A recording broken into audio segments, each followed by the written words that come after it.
रघुपति प्रिय भक्तम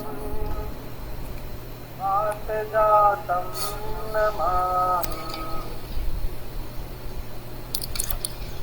भारतीय संस्कृत एवं संस्कृति के संवर्धन के लिए अहर्निश कटिबद्ध महर्षि वाल्मीकि संस्कृत विश्वविद्यालय द्वारा आयोजित व्याख्यानमाला के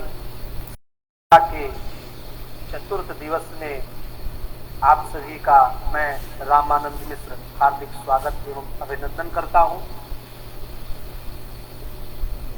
इस कार्यक्रम के प्रेरणाभूत महर्षि वाल्मीकि संस्कृत विश्वविद्यालय के यशस्वी कुलपति प्रोफेसर राजकुमार मित्तल जी, जिनकी छत्र छाया में, मार्गदर्शन में, जिनकी प्रेरणा से यह कार्यक्रम नित्य अनवरत अपने लक्ष्य को प्राप्त हो रहा है। हम सबको अपने आशीर्वादों से प्रेरित करने वाले इसी विश्वविद्यालय के कुल सचिव प्रोफेसर यशवीर आर्य जी, मैं आपका इस कार्यक्रम में स्वागत करता हूं।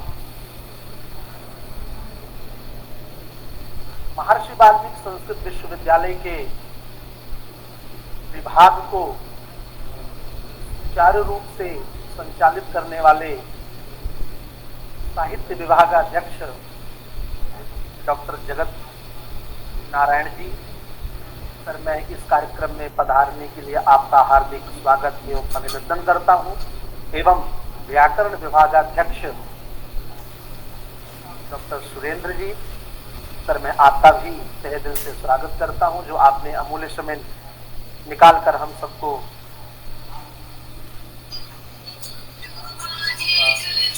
ले लिया है। सभी जनों को मैं प्रणाम।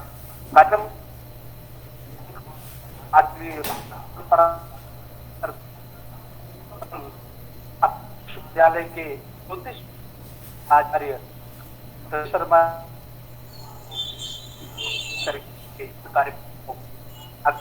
डॉक्टर नरेश शर्मा। हरि ओम आनो भद्राः क्रतवो जन्तु विश्वतो दब्दासो अपरीतासः उद्भिदः देवानो यथा सदमिभ्यदे आसन्न प्रायुवो रक्षितारो दिवे दिवे देवानां भद्रा सुमतिरि जोयताम् हरिः ओम। धन्यवाद। धन्यवाद डॉक्टर नरेश। आपको है कि हम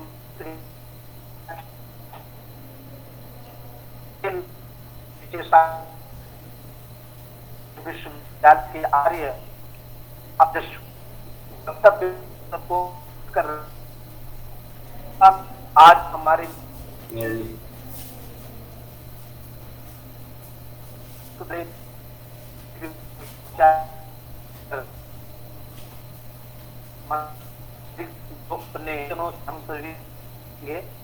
उनके बाद विद्यालय करता हूँ कि वो करके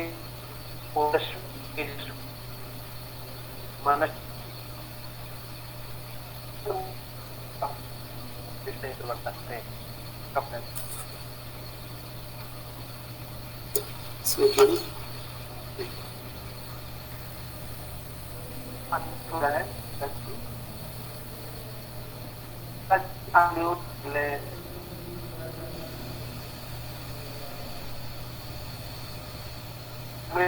आवाज नहीं आ रही है, म्यूट कर ले।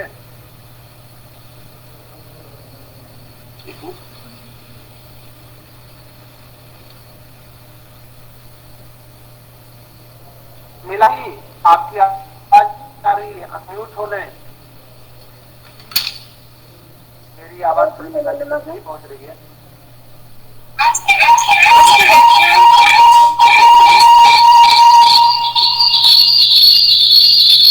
मुख्य वक्ता के रूप में हमारे मध्य में विराजमान वेद वेदांत के विशेषज्ञ महर्षि वाल्मीकि संस्कृत विश्वविद्यालय के वेद विभागीय सहायक आचार्य डॉक्टर मदन मोहन तिवारी जी का इस व्याख्यान माला कार्यक्रम में हार्दिक स्वागत, हार्दिक अभिनंदन। आज महोदय का मार्गदर्शन एवं विद्वतापूर्ण जो व्याख्यान है वो हमें सुनने को मिलेगा। आज के का जो हमारा व्याख्यान माला कार्यक्रम है उसका विषय है वैदिक विज्ञान से संक्षिप्त संदर्भ। वेद, हम सब जानते हैं कि वेदों में हमारा संपूर्ण विज्ञान समाहित है। इससे संबंधित विभिन्न संदर्भों के माध्यम से आज हमारे मुख्य वक्ता हमें अनुग्रहित करेंगे। आपका इस कार्यक्रम में विश्वविद्यालय की ओर से हार्दिक अभिनंदन, हार्दिक स्वागत। बहुत बहुत धन्यवाद। धन्यवाद डॉक्टर शर्मिला जी। अब मैं सबकी माता के लिए डॉक्टर मदन मोहन तिवारी जी से प्रार्थना करूंगा कि वो अपने वक्तव्य से हम सबका मार्गदर्शन करें।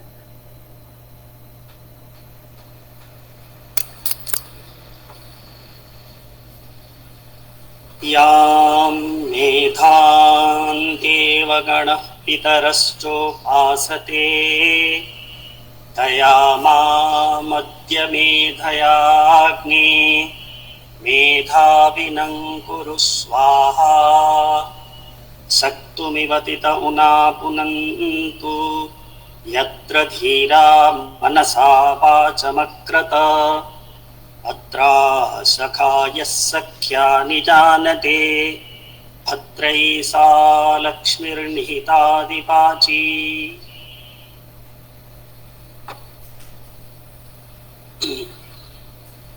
अयि सुरभारती समुपासकाः, आत्मीयाः बान्धवः, महर्षि वाल्मीकि संस्कृत विश्वविद्यालयस्य सर्वेपि व्युत्पन्नाः आचार्याः, यथा वयं जानीमः यत् महर्षि वाल्मीकि संस्कृत विश्वविद्यालयः काले काले विविधान् कार्यक्रमान् आयोजयति एवं च सर्वदा नवाचाराय प्रयतते। आदौ अहम् अस्य विश्वविद्यालयस्य यशस्विनः कुलपतयः प्रबन्धनशास्त्रस्य आधिकारिक विद्वांसः श्रीमतः राजकुमार मित्तल महोदयानां प्रति प्रणामः निवेदयामि।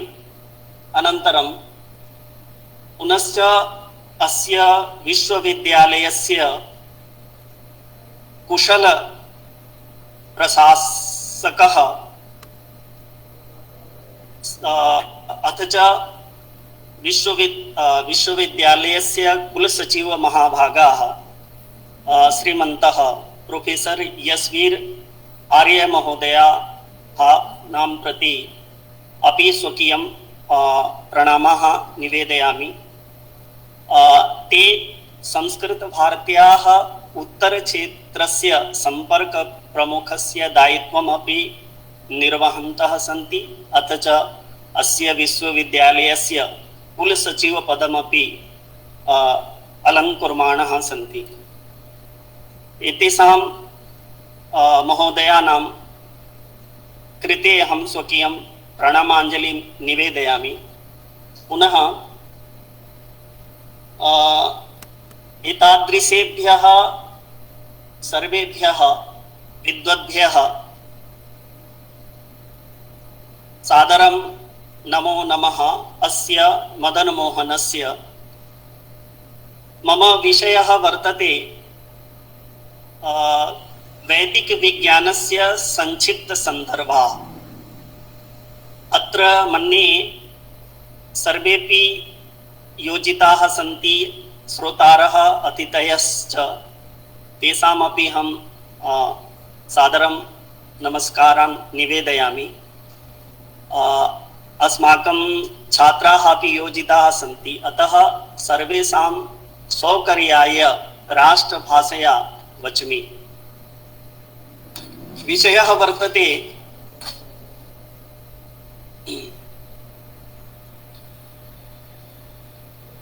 वैदिकविज्ञानस्य संक्षिप्तसन्दर्भः।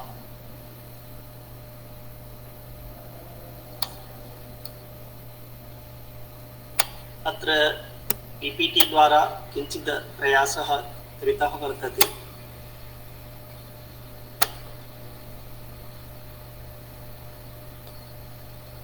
मन्ये दृश्यते।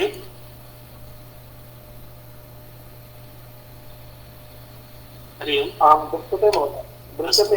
हाँ, तर्हि वैदिकविज्ञानस्य संक्षिप्तसन्दर्भः।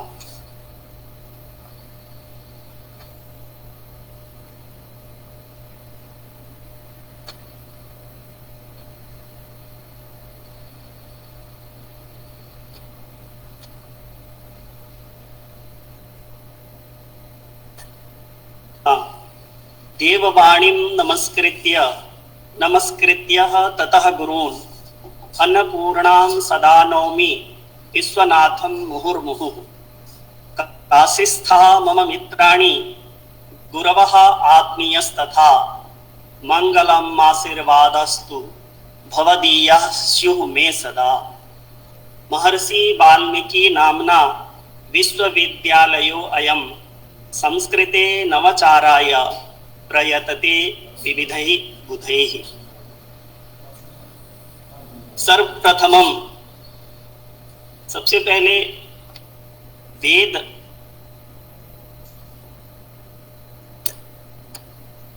शब्द की निष्पत्ति के संदर्भ में हम अगर बात करते हैं तो वेद 4 धातुओं से निर्मित होता है, आप सभी जानते हैं। पर मेरा ये मानना है कि ये जो 4 धातु हैं, विद ज्ञाने, विद ऋलाभे, विद सत्तायाम और विद विचारणे, मेरा ये मानना है कि जैसे महर्षि पाणिनीय चतुर्दश सूत्रों के द्वारा संपूर्ण व्याकरण को निर्माण करते हैं, पूरा संपूर्ण व्याकरण समाहित है, वैसे ही विद ज्ञाने, विद ऋलाभे, विद विचारणे और विद सत्तायाम, इन 4 धातुओं में वेद के संपूर्ण ज्ञान को समाविष्ट किया गया है। वो ज्ञान विचार अर्थ में और वेद की सत्ता के अर्थ में और अन्य अर्थ में वेद को व्याख्यायित किया गया है। तो विद ज्ञाने धातु से घय प्रत्यय करके वेद शब्द निर्मित होता है। अब सबसे पहले हम बात करते हैं कि ज्ञान की बात करते हैं तो ज्ञानम सत्यम ज्ञानम अनंतम ब्रह्म। ज्ञान वस्तुतः ज्ञान क्या है तो सत्य ज्ञान है। सत्य ज्ञान अर्थात वेद आदि के जो ज्ञान है वो निश्चित रूप से सत्य हैं और उस सत्य ज्ञान के जो विविध रूप हैं वही विज्ञान है। सत्य ज्ञान का जो विविध रूप है वही विज्ञान है। जैसा कि विद ज्ञाने धातु का जो तात्पर्य है वह यह है, आप एक श्लोक आता है, प्रत्यक्षेणानुमित्या वा यस्तुपायो न बुध्यते एनं विन्दन्ति वेदेन तस्मात् वेदस्य वेदता। अर्थात वेद में ऐसा कोई भी लौकिक और पारलौकिक ज्ञान नहीं है जिसका समावेश वेद में नहीं किया गया है। अब लौकिक से संपूर्ण ज्ञान में वो चाहे विज्ञान, वेद का जो विविध रूप विज्ञान है उसका भी हम ग्रहण करते हैं। वेद इस संदर्भ में वेद ज्ञाने धातु के अर्थ में ज्ञान और विज्ञान के संदर्भ में मैं आपको एक पीपीटी दिखाना चाह रहा हूं। देखिए यहाँ पे सबसे पहले ये सबसे सर्वप्रथम जो वेद का प्रथम मंत्र है, अग्निमीडे पुरोहितम यज्ञस्य देव मृत्विजम होतारम रत्नधातमम। ये इस प्रथम मंत्र में ही वैज्ञानिकता दिखाई देती है। कैसे दिखाई देती है? तो अग्नि का यहाँ पे 5 विशेषण बताया गया है। 5 विशेषण से युक्त अग्नि यहाँ पे जो पुरोहित है, पुरोहित अग्नि का जो एक विशेषण पुरोहित है, पुरोहित का जब हम व्यावर्तन करते हैं अर्थात उल्टा करते हैं तो शब्द बनता है तिरोहित। पुरोहित का जब हम व्यावर्तन करते हैं तो शब्द बनेगा तिरोहित। तो पुरोहित वह अग्नि हो गया, जो पार्थिव अग्नि है वो हो गया पुरोहित। पार्थिव अग्नि जो जो हमें सामने दिखाई देता है, जैसा कि यहाँ पे इस पीपीटी में बताया भी गया है कि अग्नेः प्रथमं विशेषणं पुरोहितः। अग्नि का जो प्रथम विशेषण है वो है पुरोहित। तिरोहित व्यावर्तकम प्रतीयते, और पुरोहित का जो व्यावर्तन है वो है तिरोहित रूप। इस तरह से अग्नि के दो रूप इस ऋग्वेद के प्रथम मंत्र में ही, प्रथम सूक्त के प्रथम मंत्र में ही बताने का ऋषि ने प्रयास किया है। और ये दृष्टि जो है, ये जो दृष्टि है, इस दृष्टि को समझने के लिए, ये दृष्टि लाने के लिए हमें वेद का जो आदि दैविक, आदि भौतिक और आध्यात्मिक 3 तरह के जो अर्थ होते हैं, उन तीनों तरह के अर्थ से हम किसी भी मंत्र का अर्थ ग्रहण करते हैं। जैसा कि आप सभी जानते हैं कि साहित्य शास्त्र में भी शब्द के 3 प्रकार बताए गए हैं, अभिधा, लक्षणा और व्यंजना। ऐसे ही आपको निरुक्तकार यास्क का मानना है कि कोई भी मंत्र है उसका 3 प्रकार से हमें 3 प्रकार की दृष्टि से हमें या 3 प्रकार के अर्थ की दृष्टि से हमें उसका अध्ययन करना चाहिए। वो है प्रत्यक्ष विधि, और दूसरा है परोक्ष विधि, और तीसरा जो है अति परोक्ष। तो यहाँ पे अगर हम साधारण रूप में अगर हम अग्नि की बात करें तो यहाँ पे केवल ये है कि इस अग्नि प्रथम मंत्र के प्रथम सूक्त के प्रथम मंत्र में अग्नि की 5 विशेषता बताई गई है। लेकिन अगर वैज्ञानिक दृष्टि की बात करें तो यहाँ तिरोहित अग्नि का जब हम उल्टा करते हैं तो उसका तिरोहित रूप बनता है।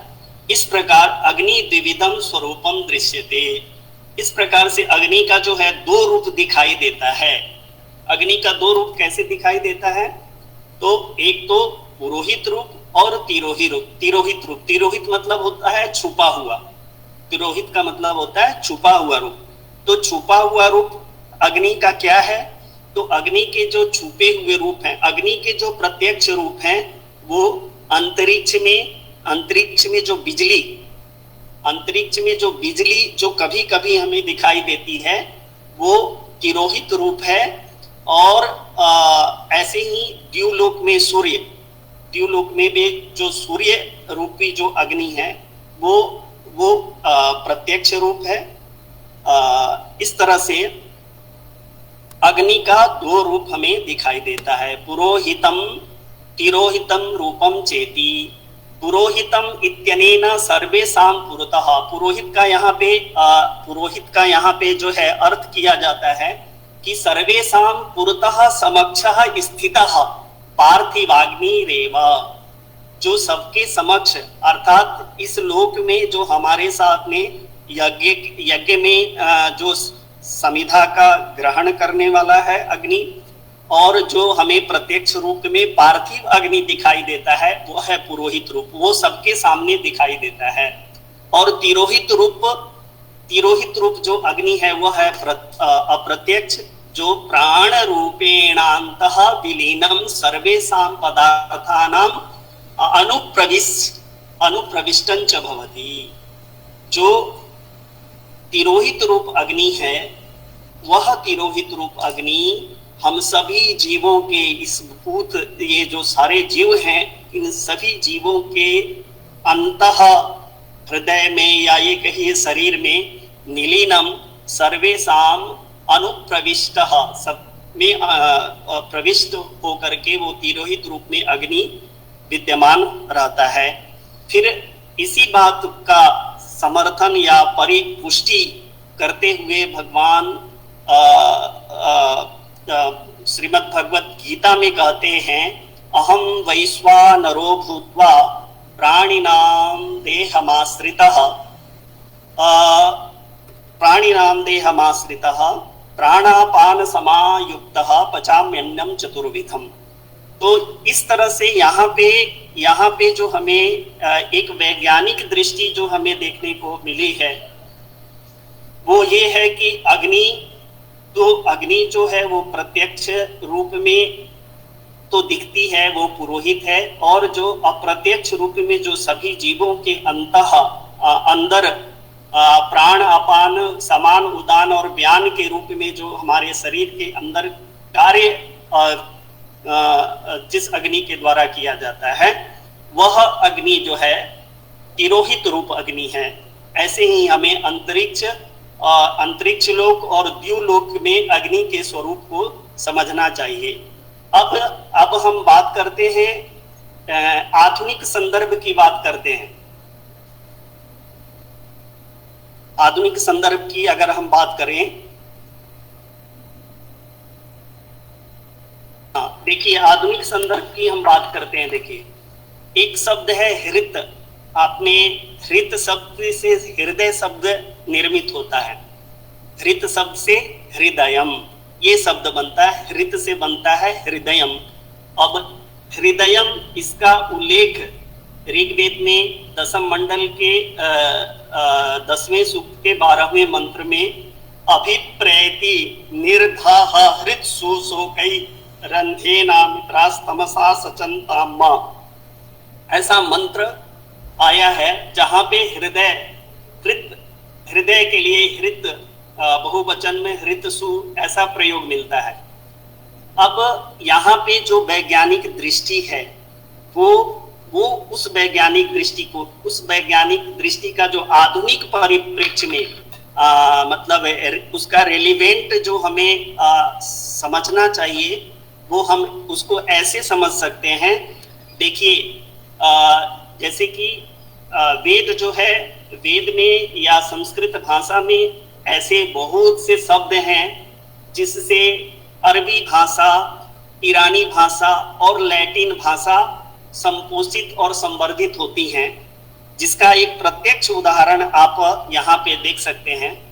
हृत शब्द, हृत जो है, इसी हृत शब्द का अंग्रेजी वर्जन हार्ट जो है, हृत शब्द का अंग्रेजी वर्जन हार्ट ही परिवर्तित रूप है। हार्ट जो है वो हृत का ही परिवर्तित रूप है।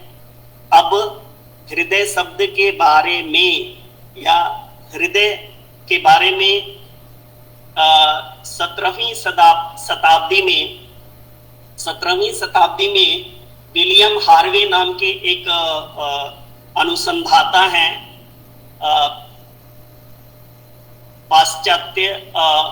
पाश्चात्य अनुसंधाता जो विलियम हार्वे हैं, उन्होंने एक सिद्धांत का प्रतिपादन किया और वो सिद्धांत, वो जो सिद्धांत है वो ये है आपको फादर ऑफ ब्लड सर्कुलेशन, अर्थात अब फादर ऑफ ब्लड सर्कुलेशन के सिद्धांत का प्रतिपादन उन्होंने किया 17वीं शताब्दी में। लेकिन आप जब हृत शब्द की हम व्याख्या देखते हैं अपने वेद के जो वेदानुगामी शास्त्र हैं, जैसे आपको निरुक्त है और संहिता है, इनमें अगर हम हृत शब्द की व्याख्या देखते हैं तो हृदय शब्द जो है 3 अक्षर से बना हुआ है। और जो विलियम हार्वे ने जो ब्लड सर्कुलेशन पे अनुसंधान करके जिन बातों को वो बताया कि हृदय के क्या कार्य हैं, वो उसकी चर्चा हमारे शास्त्रों ने हजारों वर्ष पूर्व की है। जो ये है, हृदय में 3 अक्षर हैं, ह्री हरता है, अशुद्ध रक्त का हरण करता है। दा मतलब देता है, पूरे शरीर में शुद्ध वायु का दान करता है, संचरण करता है। और ई एक गत्यर्थक धातु है जिसको इणगतौ धातु में गत्यर्थक है, मतलब ये हृदय जो है हमेशा गति करने वाला है। ये हृदय क्या है? हृदय का मतलब व्यक्ति जब से जन्म लेता है और जब से जन्म ले लिया तब से उसका कार्य क्या होता है, बल्कि जन्म से पूर्व ही क्या होता है, हृदय कार्य करना आरंभ कर देता है। और ये तब तक कार्य, ये इनका सिद्धांत है। विलियम हार्वे का ये मानना है कि हृदय का जो कार्य है वो सतत तब तक चलेगा जब तक आदमी जीवित है, और जब ये कार्य करना बंद कर देता है तो व्यक्ति की मृत्यु हो जाती है। तो ये इणगतौ धातु में इण को यम, हमारे आचार्यों ने इण को यम करके हृदय शब्द निर्मित किया है। और ई से यहाँ पे हमें ये समझना चाहिए कि हृदय जो है हमेशा गति करने वाला है। तो इसी हृदय शब्द को आधार बना करके विलियम हार्वे ने 17वीं शताब्दी में आपको जो है ब्लड सर्कुलेशन का सिद्धांत प्रतिपादित करते हैं। और निश्चित रूप से वेद एक ऐसा विश्व कोश है जिसमें हमेशा और हर क्षेत्र में अनुसंधान की संभावना हमें दिखाई देती रहती है। ऐसे ही आप इसी अब देखिए यहाँ पे शतपथ ब्राह्मण में हृत श्रूयते, हृत हितानाम नाड्यम, शतपथ ब्राह्मण में हृत शब्द जो आया हुआ है उसके बारे में शतपथ ब्राह्मण का कहना है, हितानाम नाड्यम द्वासप्ततिः सहस्राणि प्रत्यवसृत्य पुरी पतिस्येते। शतपथ ब्राह्मण के 14वें कांड और पांचवा अध्याय प्रथम ब्राह्मण और दूसरी कंडिका में जब हम देखते हैं तो यहाँ शतपथ ब्राह्मण कार्य कहें तो याज्ञवल्क के द्वारा यह बताया गया है कि ये जो हृत है, हृत जो है हृदय 72 नाड़ियों का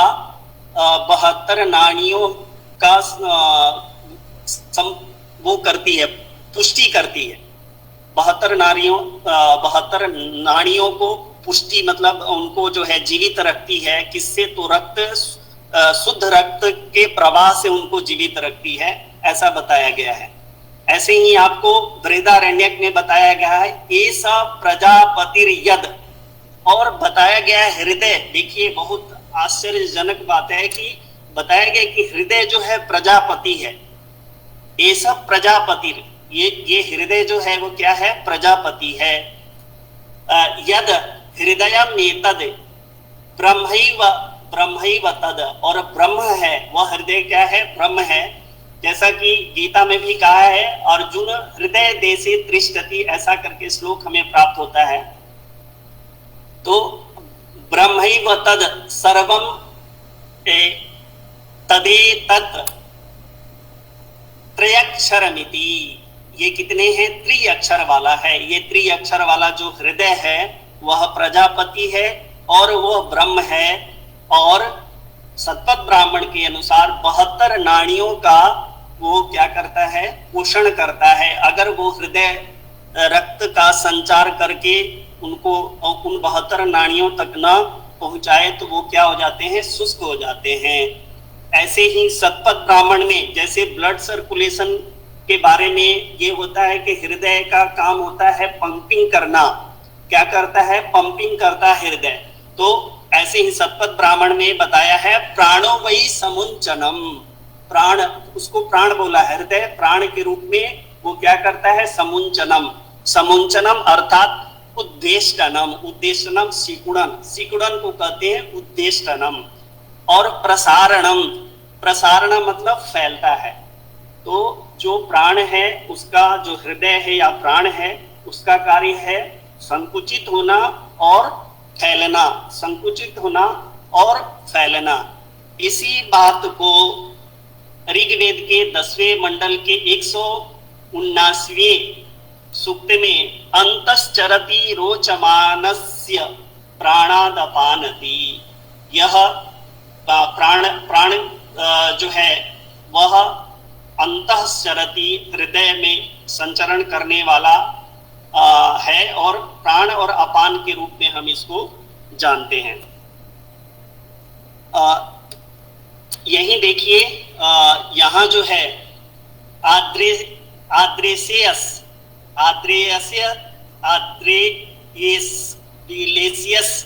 नाम के कोई आपको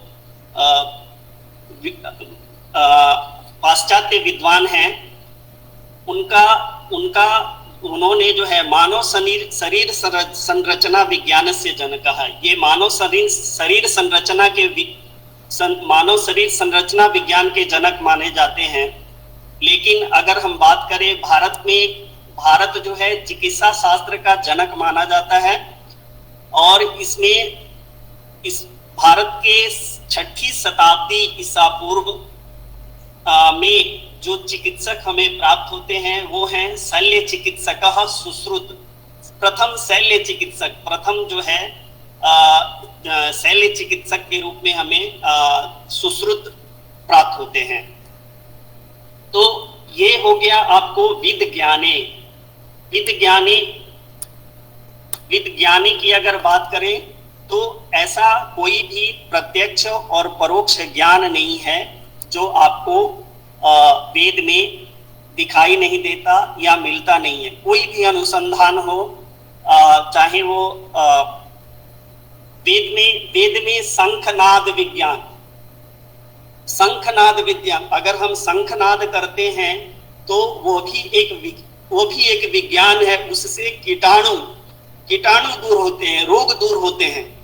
तो वो शंख विज्ञान, अश्वत्थ वृक्ष विज्ञान, इतना सूक्ष्म चिंतन है कि जो पीपल का पेड़ है तो अश्वत्थ वृक्ष विज्ञान, ऐसे अनेक उदाहरण और संदर्भ हमें जो है वेद में प्राप्त होते हैं।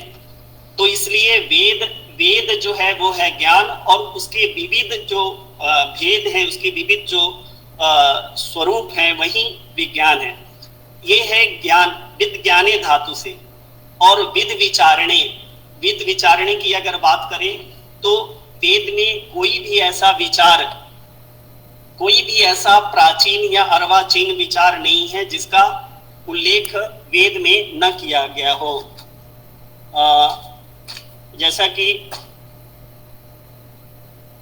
जैसे कहा गया है कि अब विद विचारणे में आपको किसी भी प्रकार का कोई भी ऐसा विचार नहीं है जिसका प्राचीन और अर्वाचीन विचार का संदर्भ हमें वेद में प्राप्त नहीं होता। और विद सत्तायाम की अगर बात करते हैं तो विद सत्ता के संदर्भ में आचार्य मनु कहते हैं अनादि निधना नित्या वागुत्सृष्टा स्वयंभुवा आदौ वेदमयी दिव्या यतः सर्वा प्रवृत्तयः।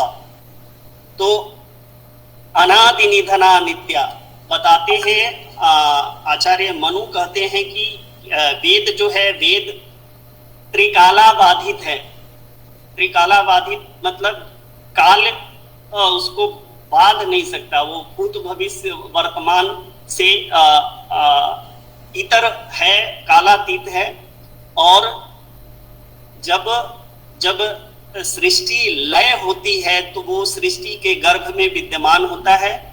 और ऋषियों जब तपोनिष्ठ ऋषि तप आचरित करते हैं तब उनके हृदय में ब्रह्मा की आज्ञा से वह ज्ञान उद्बुद्ध होता है और फिर वेद के आधार पे नई सृष्टि होती है। जैसा कि आता है यस्य निःश्वसितं वेदा यो वेदेभ्यो खिलं जगत निर्ममे तमहं वद्ये विद्या तीर्थ महेश्वरम।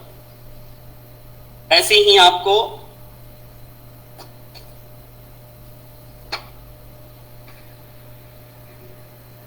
अब विद ज्ञाने विद राधे विद सत्तायाम, सत्ता भी हो गया, विद ज्ञाने हो गया, विद विचारे, विद लीलाभे। लाभ की अगर बात करें तो लाभ जो है इस जीवन का सर्वतोपि उत्तम लाभ ये है, आपको धर्म अर्थ काम और मोक्ष, ऐसे कहें तो मोक्ष। तो इसलिए सत्यम ज्ञानम अनंतम ब्रह्म की अगर बात करें, और ये भी आता है कि जो वेद का प्रतिपाद्य है, वेद का जो प्रतिपाद्य है वो है ब्रह्म, और ब्रह्म है वेद का प्रतिपाद्य। और ब्रह्म को जानना, ज्ञान और ब्रह्म जो है वेद के प्रतिपाद्य है, और ब्रह्म को जानना ही व्यक्ति जो चतुर्थ पुरुषार्थ है मोक्ष उसको प्राप्त करता है। तो इसमें प्रत्यक्षेणानुमित्या वा यस्तुपायो न बुध्यते एनम विन्दन्ति वेदेन तस्मात् वेदस्य वेदता। अर्थात वेद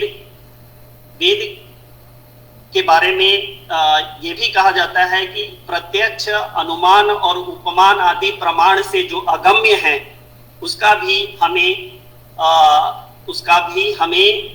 गमन या उसका भी हम वेद शब्द प्रमाण रूपी वेद के द्वारा हम उसको प्राप्त कर लेते हैं, जो प्रत्यक्ष अनुमान आदि से नहीं जान पाते। इसलिए आचार्यों का ये मानना है कि शब्द प्रमाण जो है, सभी प्रमाणों में शब्द प्रमाण सर्वोपरि माना जाता है। अब विद विचारणे विद, जैसा कि आपको मिलता है सत्तायाम विद्यते ज्ञाने वेत्ति विन्ते विचारणे विन्दते विन्दति प्राप्तो स्यन् लुक् संशेषविदक्रमात्। ये श्लोक है जिसमें बताया गया कि सत्ता में स्यन विकरण होगा, और ऐसे ही स्यन विकरण और सब का लोप होता है। इस श्लोक में बताया गया है कि वेद से जो घय प्रत्यय करते हैं तो घय प्रत्यय किन किन अर्थों में करते हैं, कौन कौन से, ये आपको मैं इस पीपीटी के माध्यम से दिखाने का प्रयास करता हूं।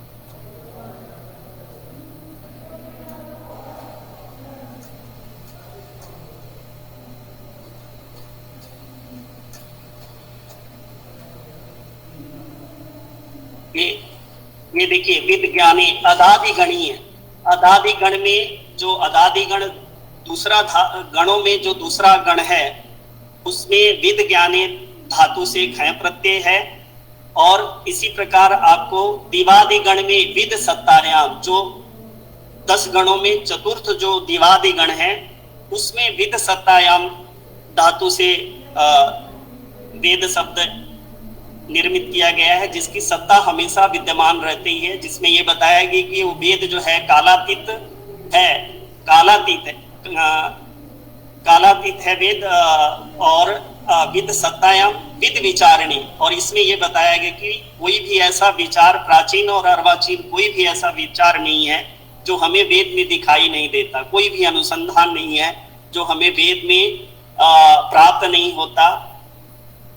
ऐसे ही ज्ञानार्थक, विचारार्थक, सत्तार्थक, लाभार्थक चेतद्येतद अर्थक केभ्यः धातुभ्यः घय प्रत्ययेन अच प्रत्ययेन वा वेद शब्दः निष्पद्यते। तो इस प्रकार से मेरा ये मानना है, ये अभिप्राय है कि आप जितने भी विज्ञान के क्षेत्र हैं वो वेद के ही विविध रूप हैं।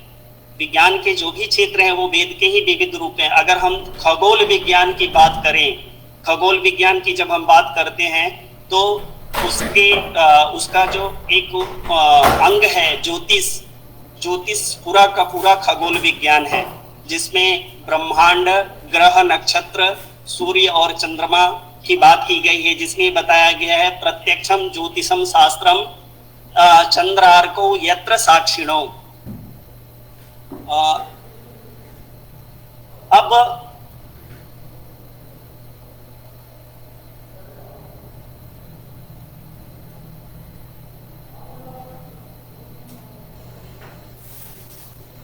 तो इस तरह से विद ज्ञाने, विद लाभे, विद सत्तायाम, विद विचारणे, इनको ध्यान में रखते हुए विषय को हमने संक्षिप्त में रखने का प्रयास किया है। और जो आधुनिक संदर्भ है वे संक्षिप्त संदर्भ वेद विज्ञानस्य संक्षिप्त संदर्भा, इसमें मैंने 2-3 संदर्भ आपको दिखाए, जिसमें हृदय के बारे में बताया गया है। और भी अगर हम बात करें तो संख्य विज्ञान हो गया, जल विज्ञान हो गया। जल विज्ञान पे भी वेद में पर्याप्त आपको अनुसंधान हो रहे हैं। और एक जगह तो बताया गया है कि जैसे कि मैं ये बता रहा था कि वेद का जो आदि दैविक, आदि भौतिक और आध्यात्मिक, ये 3 अर्थ माने गए हैं।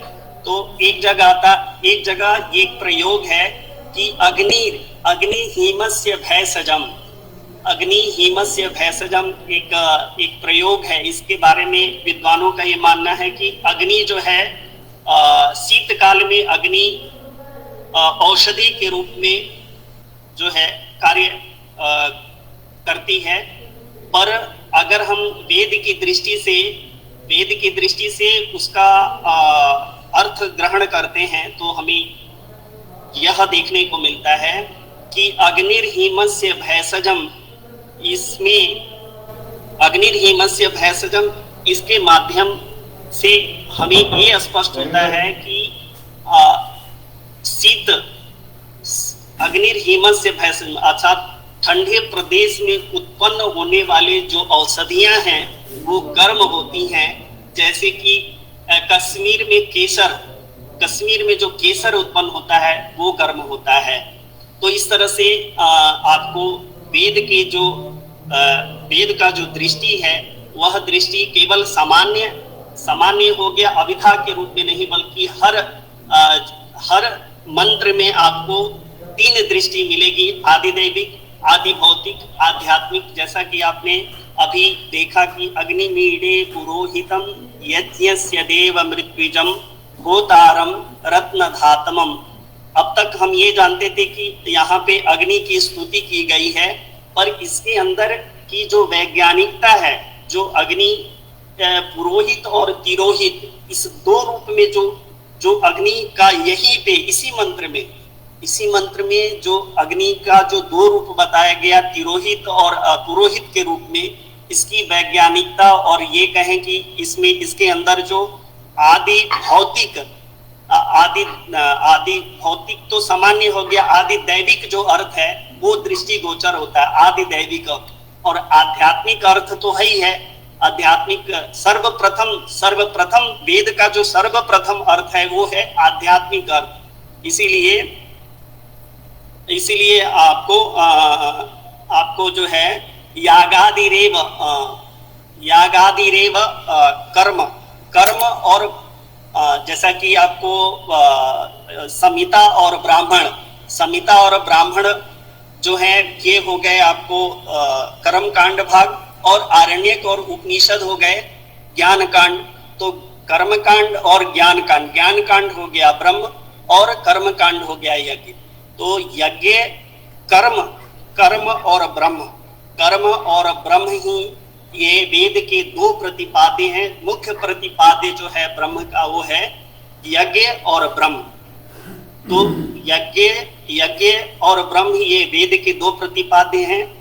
और अगर हम बात करें आदि दैविक आदि भौतिक अर्थ की, तो आदि भौतिक अर्थ ही सर्वोपरि अर्थ ग्रहण किया जाता है वेद का। तो इस तरह से कुछ संदर्भ मैंने अभी आप सबके सामने उपस्थापित करने का प्रयास किया, और आगे भी मेरा यह प्रयास रहेगा कि इस तरह के ही अनुसंधान सबके सामने निकल के आए, जिससे ये वेद की वेदता किसमें है? तो प्रत्यक्षेनानुमित्या वा यस्तुपायो न बुध्यते एनम विन्दन्ति वेदेन तस्मात् वेदस्य वेदता। इसलिए वेद की वेदता बनी रहे, तो अगर हम वेद में ऐसे अनुसंधान अगर होंगे, आप जैसे कि आप सभी जानते हैं कि काशी हिंदू विश्वविद्यालय का वेद विभाग ने एक इतना बड़ा काम किया है, इतना मतलब वहां पे अनुसंधान वेद को लेकर के जो एक प्राचीन और अर्वाचीन, पौर्वात्य और पश्चात्य दृष्टि जो तैयार की गई है, उसी का परिणाम है वेद विज्ञान केंद्र। वेद विज्ञान केंद्र अपने शैशवावस्था से अभी इस रूप में पल्लवित पुष्पित हुआ दिख रहा है कि मानव संसाधन विकास मंत्रालय, वर्तमान का शिक्षा मंत्रालय जो है, उसे एक अलग संस्था के रूप में विकसित करने की का योजना बना रहा है।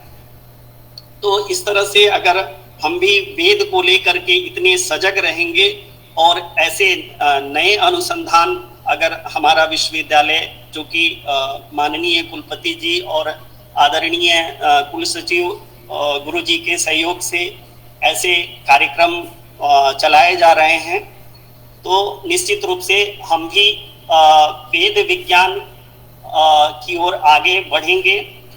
अभी तक जिन बातों का उपस्थापन हमने आपके सामने किया, उन बातों में यदि कहीं कोई दोष या कोई गलती दिखे तो वो मदन मोहन अर्थात मेरा व्यक्तिगत दोष होगा, और यदि कोई मैं अच्छी बात या कोई ऐसा अच्छे प्रयत्न आपको मेरे में दिख रहा हो, वो सब मेरे गुरुजनों का आशीर्वाद और उनका प्रयत्न है, ऐसा मानता हुआ आप सभी सुधी जनों का, दर्शकों का और इस कार्यक्रम में जुड़े हमारे विश्वविद्यालय के छात्र और अन्य स्थानों से जुड़े सभी श्रोता गण के प्रति मैं अपना आभार प्रकट करते हुए स्वकीयां वाचाम अत्रैव उपसंहारामि। सर्वेभ्यो नमस्कारः, धन्यवादः, नमो नमः। धन्यवाद डॉक्टर मदन मोहन तिवारी जी। आपने वेद के संदर्भ में तिलेषु तैलम इस सूत्र में एवं अग्नि के भौतिक एवं सूक्ष्म रूप का दर्शन कराते हुए हम सबको वैज्ञानिक पद्धति के अनुसार हृदय शब्द की वैयाकरण की दृष्टि से व्युत्पत्ति पूर्वक बहुत अच्छा मार्गदर्शन किया। आपका बहुत हृदय से आभार। अब मैं इस कार्यक्रम में धन्यवाद ज्ञापन के लिए विश्वविद्यालय के सह आचार्य डॉक्टर सुरेंद्र शर्मा जी से प्रार्थना करता हूं कि वे आकर के धन्यवाद ज्ञापन करें। सर्वेभ्यो नमो नमः।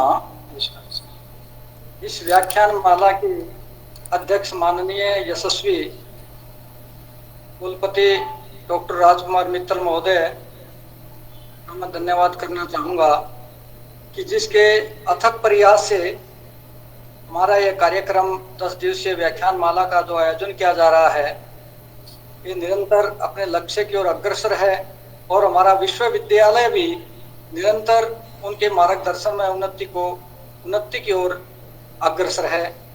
कुलपति महोदय को मैं धन्यवाद देता हूं।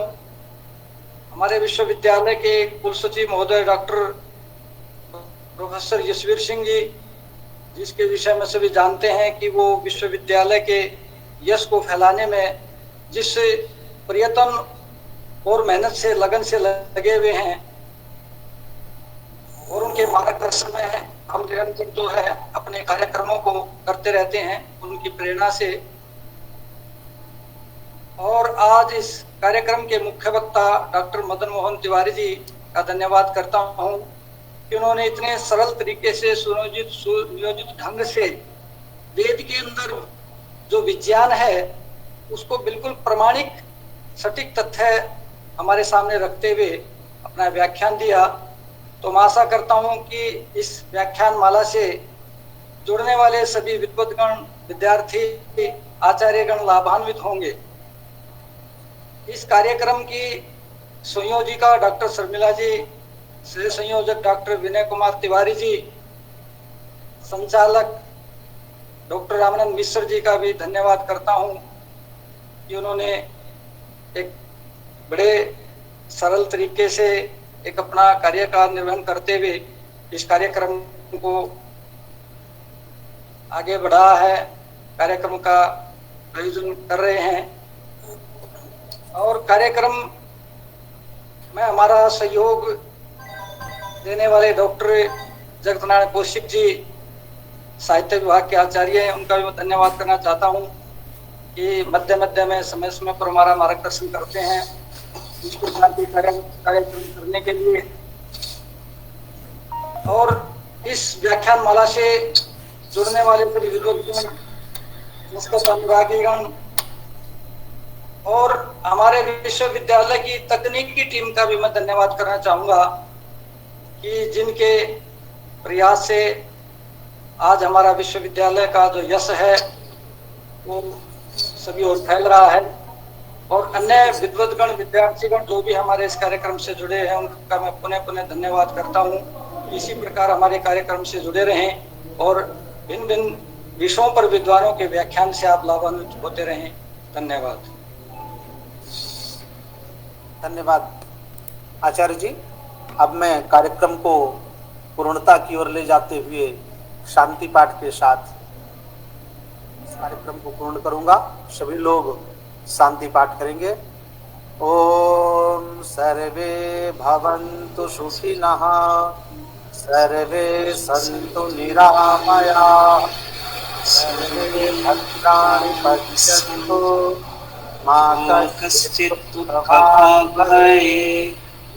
ओम शांति शांति शांति। सर्वेभ्यो नमस्कार।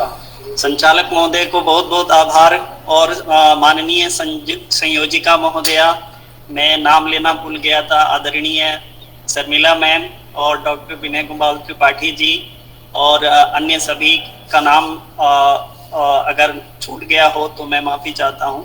धन्यवाद। धन्यवाद तिवारी जी, बहुत अच्छा व्याख्यान लगा आपका। जी जी।